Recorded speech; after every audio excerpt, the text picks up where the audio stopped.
Kapilární rohože G-Term si oblíbily i samotné montážní firmy. Ocení především snadnou manipulaci. Díky použitým materiálům váží metr čtvereční necelých půl kilogramu. Umíte si představit, že takhle lehce a rychle instalujete nahoru třeba radiátor nebo fan coily? Já teda ne.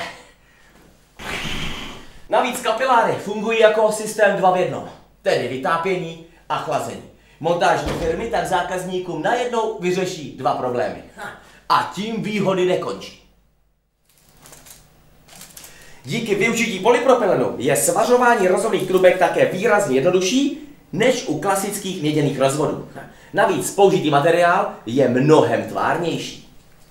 Každá montážní firma určitě ocení, samozřejmě, práci v čistém prostředí.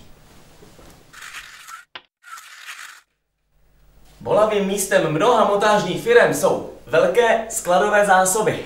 Mnohdy velké množství materiálu také z jednotlivých zakázek zbyde. To ale při použití kapilárních rohoží úplně odpadá. Jsou vyráběny přesně na míru, podle rozměru místností a vámi zadaných parametrů. Firma tak nemusí držet nic skladem a G-Term obratem dodá všechno na stavbu, podle vámi zadaných specifikací.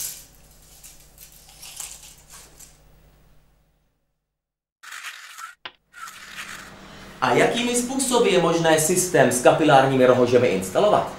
Nejpoužívanější je umístění na sádrokartonové podhledy, kdy se kapilární rohože nejprve připevní na sádrokarton a následně se na ně nanese slabá vrstva omítky.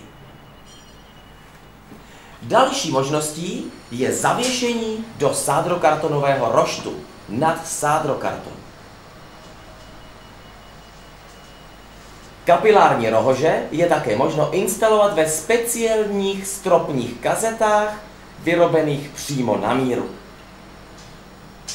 Tento způsob se využívá především v kancelářských budovách.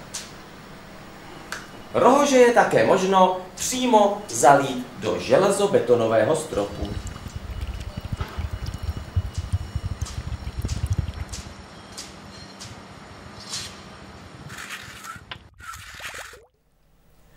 A jaký je postup montáže kapilárních rohoží?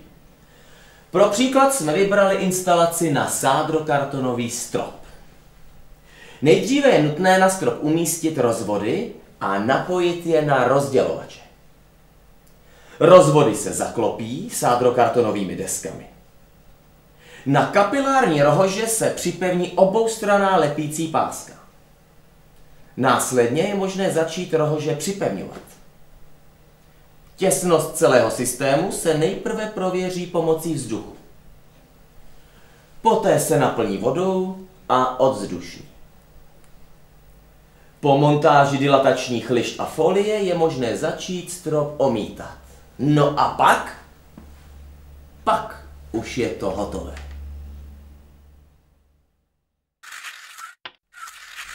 Takže si to shrňme. Montážní firmy ocení především snadnou manipulaci s kapilárními rohožemi. Zákazníkům pomohou díky kapilárním rohožím vyřešit hned 2 problémy najednou. Vytápění a chlazení. No a samotnou montáž, tak tu bych zvládnul i já.